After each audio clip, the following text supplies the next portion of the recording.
Alright, welcome back.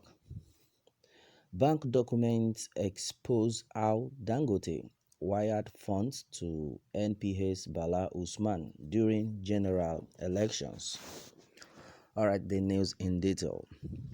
In the heat of the 2015 general elections, Aliko Dangote transferred 200 million naira to her bank account run by Hadiza Bala Usman, Bring Back Her Girls activist, who has been the managing director of Nigerian Port Authority since 2016. The transactions were sent in two tranches from two different bank accounts of the Africa's richest man to MS Bala Usman's account with Access Bank financial records sent by People Gazette said. Ms. Bala Usman received the first 100 million naira transfer on February 6, 2015, while the second 100 million naira came through 3 days later. On February 9, the transaction carried ambiguous descriptions that made it difficult to conclude their purpose. Since November 3, neither Mr. Dangote nor Ms. Bala Usman clarified the purpose of the transactions to the Gazette despite multiple requests for comments. Mr. Dangote's spokesman Tony Chenjina declined to confirm or deny his principal initiated the transfer. But Ms. Bala Usman pointedly denied knowledge of the transactions of the Gazette, despite being told of the date, amount, and the specific bank account with which the funds were received.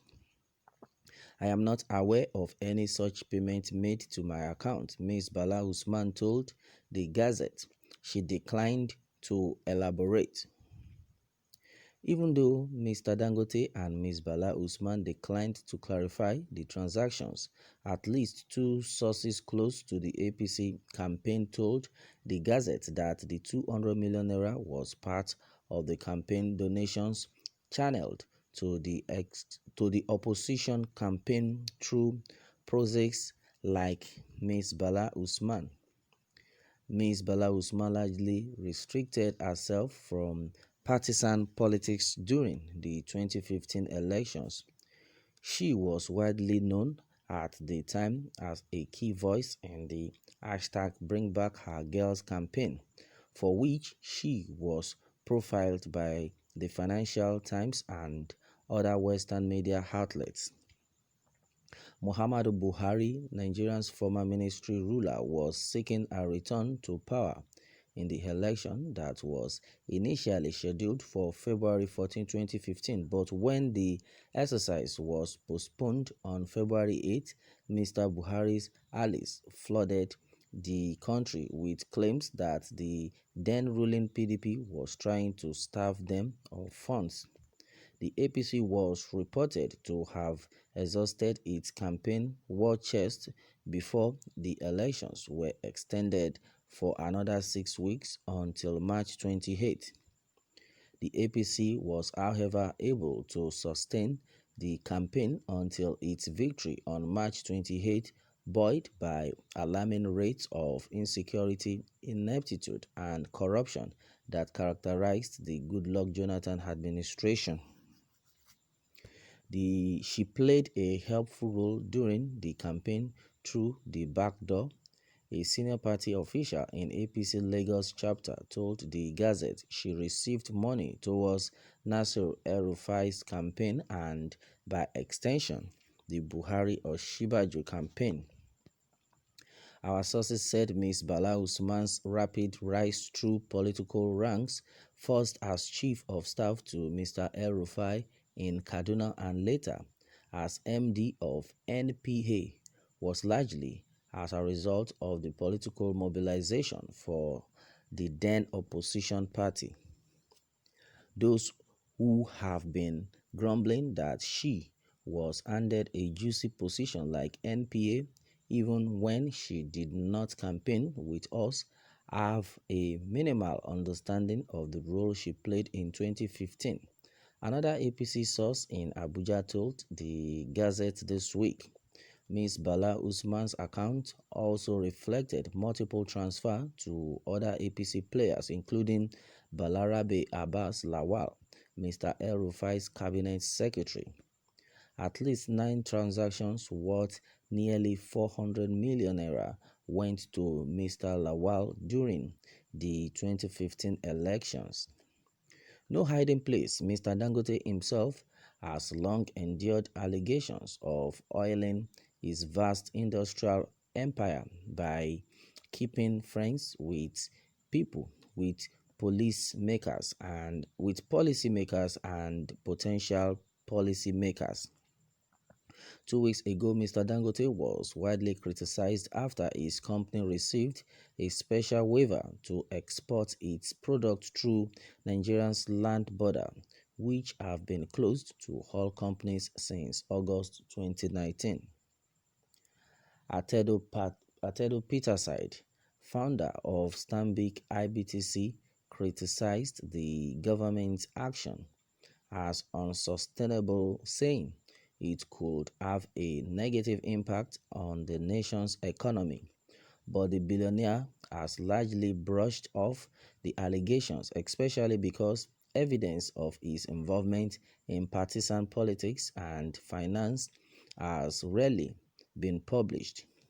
While both Mr. Dangote and Ms. Bala Usman have right to engage in partisan politics with their time and resources, their status in the society demands that such activities should be disclosed, according to anti-corruption campaigner Halima Abdullahi.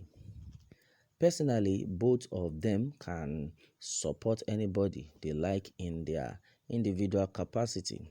Ms. Abdullahi said from London, but they should be transparent with it.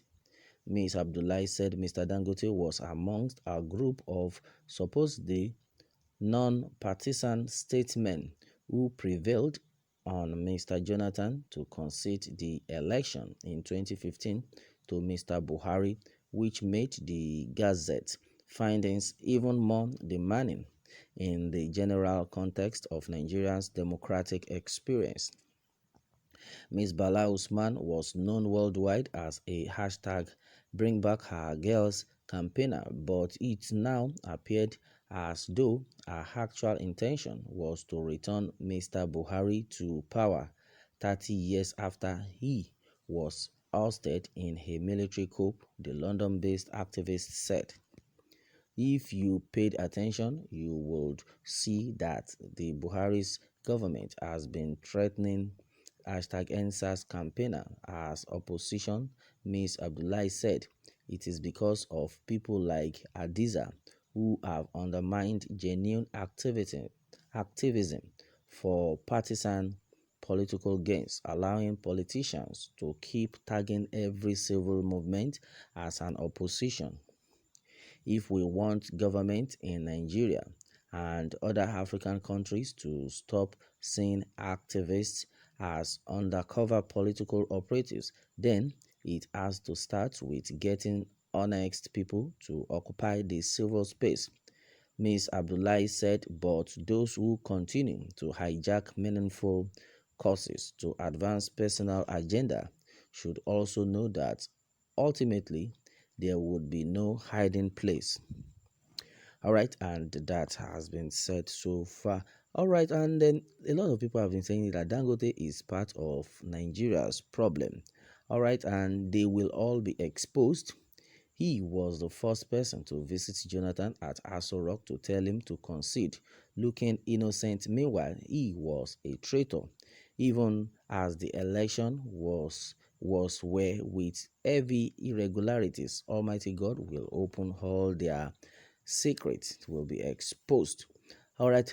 Okay, and then Dangote is never innocent of Nigeria's jihad. That has been said. Well, a lot have been said onto this one, and let me have more take from you on this. And remember to subscribe for more updates. Thanks, and God bless.